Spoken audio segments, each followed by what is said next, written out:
Germany reunified in 1990. A divided nation was stitched back together, its walls dismantled, and its flags unified. But more than 30 years on, the country still carries an invisible border, one that cuts deeper than maps ever could. Drive east from Frankfurt or Hamburg, and the road doesn't announce a crossing. But you may notice it anyway, in the faded storefronts, the wages people earn, or the votes they cast. This is the legacy of a division that was never just about territory. It was a clash of ideologies, economies, and identities. And while the wall came down in Berlin, its imprint stretches far beyond the capital, through industries, institutions, and everyday life. Germany was made whole, but in many ways, the line didn't fade. Germany has rarely been a stranger to division. For centuries, it existed as a collection of duchies, kingdoms, and free cities, linked by language and trade, but not by centralized power. The 1871 unification under Prussian leadership created the first modern German nation-state. Even then, regional identities remained strong. But by the early 20th century, Germany operated as a cohesive industrial power. A shared language, economic system, and national infrastructure connected its people. While Bavarians in the south or Saxons in the east preserved their local character, the machinery of state, railways, banks, and administrative systems ran as a unified whole. Major cities like Leipzig, Dresden, and Berlin weren't provincial outposts. They were national centres. Leipzig was a publishing hub. Dresden excelled in manufacturing and the arts. Berlin was the political and industrial core. These cities weren't marginal, they were integral. Even through the shocks of World War I and the Weimar years, Germany remained territorially intact. The crises of the 1920s and 30s were national in scope, not regional. And under Nazi rule, control was ruthlessly centralized. The regime imposed a totalitarian structure that further suppressed regional autonomy. When World War II ended in 1945, Germany lay in ruins. But the devastation was shared. Cities across the country were bombed, economies wrecked, and populations displaced. What followed wasn't just recovery, it was partition. A temporary arrangement of occupation zones that soon hardened into one of the most consequential divides of the 20th century. Germany's post-war division began as an administrative compromise. The Allied powers, Britain, the United States, France, and the Soviet Union, each controlled a zone of occupation. Berlin, the former capital, was split into 4 sectors, even though it lay entirely within the Soviet-controlled East. At first, this division was provisional, but tensions between the Allies and the Soviets escalated quickly. By 1947, cooperation had collapsed. The Western Allies began integrating their zones economically, laying the groundwork for what would become West Germany. In response, the Soviets tightened control over the East, installing a communist regime loyal to Moscow. In 1949, the Federal Republic of Germany, the FRG, was declared in the West, with a democratic constitution and ties to NATO. The German Democratic Republic, the GDR, followed in the East, a one-party state aligned with the Soviet bloc. Germany, once a single nation, was now the front line of the Cold War. This was not just a political divide, it became a physical one. Across rural fields and dense forests, the inner German border transformed into a fortified boundary. Fences, minefields, patrols, and watchtowers stretched from the Baltic Sea to the Czech border. It wasn't designed just to keep enemies out, it was built to keep citizens in. In Berlin, the division was even starker. With the city split in 4, thousands of East Berliners used its open borders to escape westward.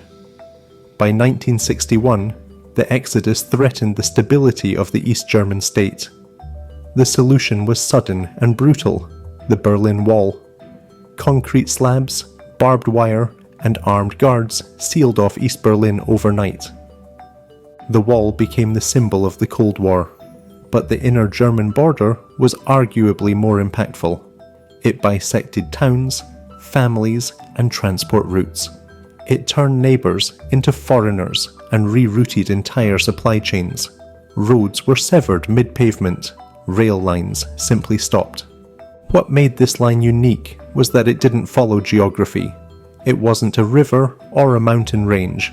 It cut through communities that had shared language, culture, and history. The division was ideological, engineered by global powers and enforced through military infrastructure. And it was backed by two incompatible systems. West Germany pursued a market economy, backed by Marshall Plan aid and integration into Western Europe. East Germany adopted Soviet-style central planning, prioritizing heavy industry and state control. As early as the 1950s, economic gaps began to widen. Consumer goods, housing, and even basic infrastructure began to diverge. This wasn't just a split. It was a long-term redesign: political, economic, and psychological. A new border had been drawn, not just through a country, but through how its people would live, work, and think. As we delve deeper into Germany's divided history, you bring these stories to life. Keep liking and sharing to help me continue this journey. Don't forget to subscribe and share your insights in the comments as we continue to explore the world together. By the 1960s, East and West Germany had become two fundamentally different states. Their economies, ideologies, and daily realities followed separate trajectories, each shaped by the system that governed them.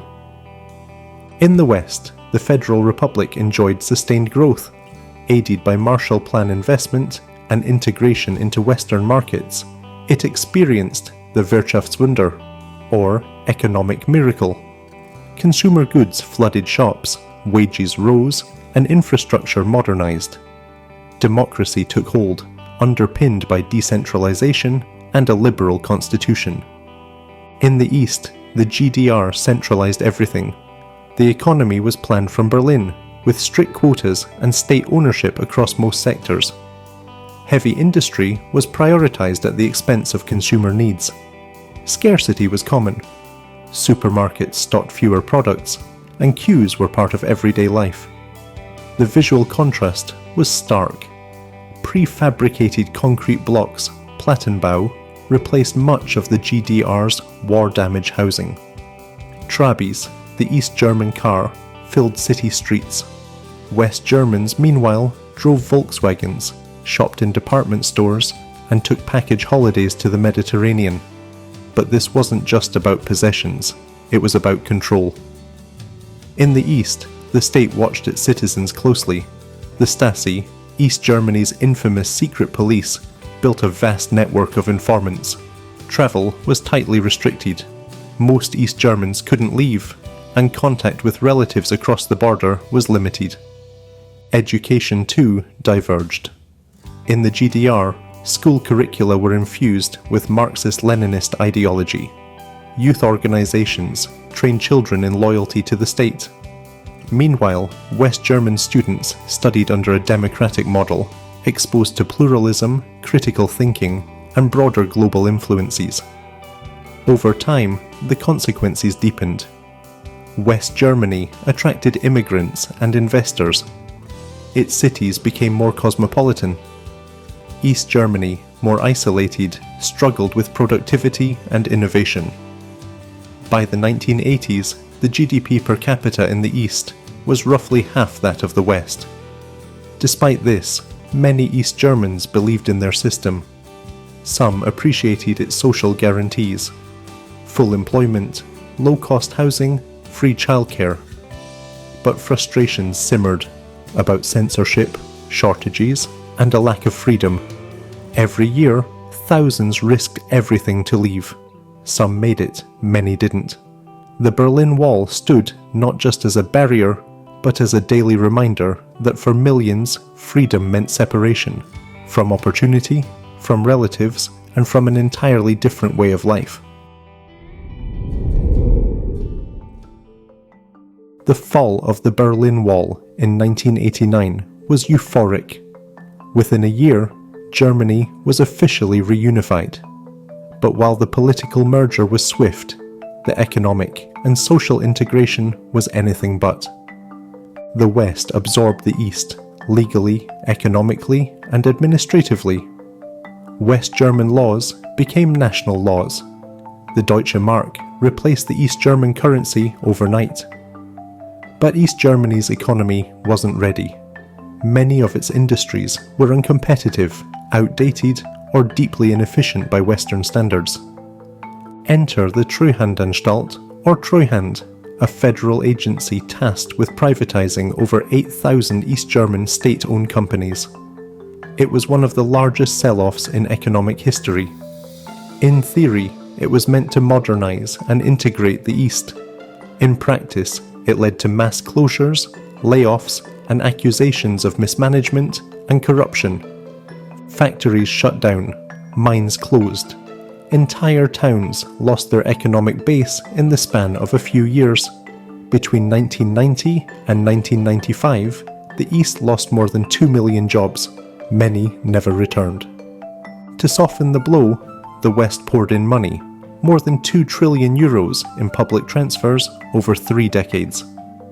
The solidarity surcharge was introduced as a tax to fund reconstruction. Roads, schools, and public buildings were rebuilt, but the gap remained. For many in the East, reunification felt less like a partnership and more like a takeover. Institutions, symbols, even job titles were replaced wholesale. A new government had arrived, but it brought little continuity with it.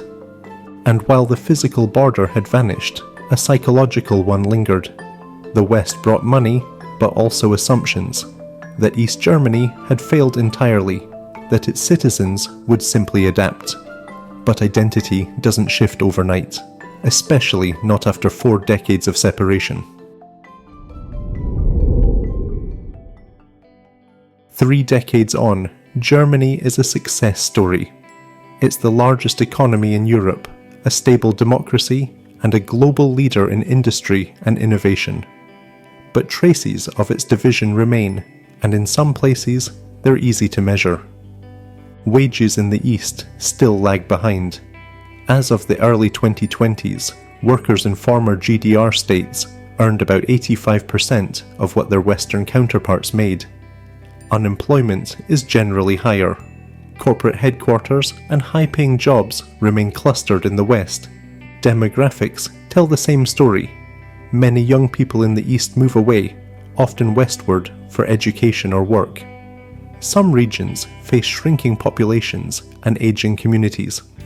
Investment follows people, and in much of the East, both are in short supply.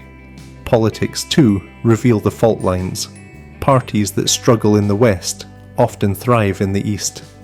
The far-right alternative, for Deutschland, AfD, polls strongest in former East German states. Some Easterners express disillusionment, not just with reunification, but with the broader direction of the country. That disillusionment isn't just about economics, it's cultural. For decades, Ossis, Easterners, were portrayed as backward or less capable. Their accents, habits, and institutions were often mocked or dismissed. The narrative of reunification focused on Western triumph, not mutual reconciliation. Yet this isn't a story of total division.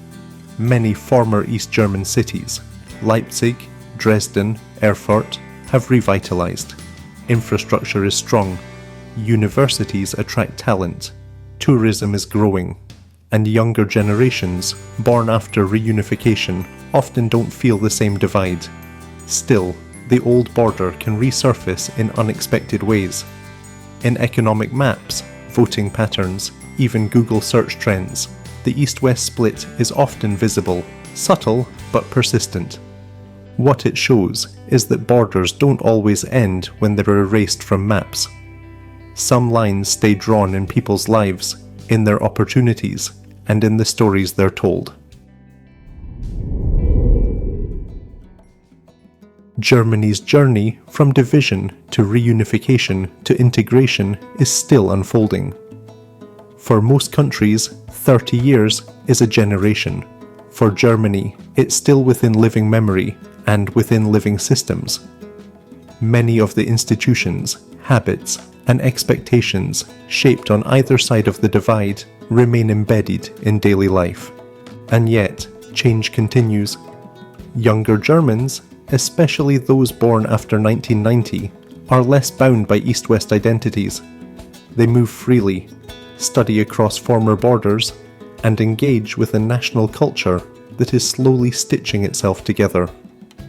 While their parents inherited division, this generation inherits the challenge of synthesis. In some areas, progress is tangible. Infrastructure gaps have narrowed. Eastern cities now host major research centres, tech hubs, and startups. Public memory is more balanced. Museums and memorials increasingly reflect both sides of the Cold War experience, not just the Western victory, but the Eastern reality. But the path to unity isn't linear. Economic disparities remain, cultural mistrust still lingers, and political polarization in some regions suggests that resentment, if left unaddressed, can harden into identity. The legacy of Germany's division is not just a history lesson, it's a case study in how nations heal or fail to. It shows that reintegration isn't just about laws and money, it's about dignity, inclusion, and the willingness to see value in different experiences. Germany's future unity won't look like its past. It won't be about erasing difference, but learning to live with it, recognizing that unity and uniformity are not the same. The border may be gone, but how Germany handles its shadow will shape its next chapter. Germany's reunification is often presented as a triumphant end to division, and in many ways it was, but the story didn't end in 1990. The wall was dismantled, but the divide it represented took new forms, less visible, but still real. This isn't unique to Germany. Borders drawn by history, war, or ideology rarely vanish cleanly. Their aftershocks ripple across generations, in economies, politics, identities. What Germany shows is that even the most successful reunions come with friction, and that national healing is a process, not an event. The East and West are no longer separate states, but they are still, at times, separate experiences. Bridging them requires more than policy. It takes awareness, patience, and a shared commitment to understanding where people come from and what they carry with them. The line is harder to see today, but for many, it hasn't fully disappeared. Not yet. For more captivating adventures and explorations of incredible places around the world, click on the video on screen now. Your next journey awaits. Happy travels.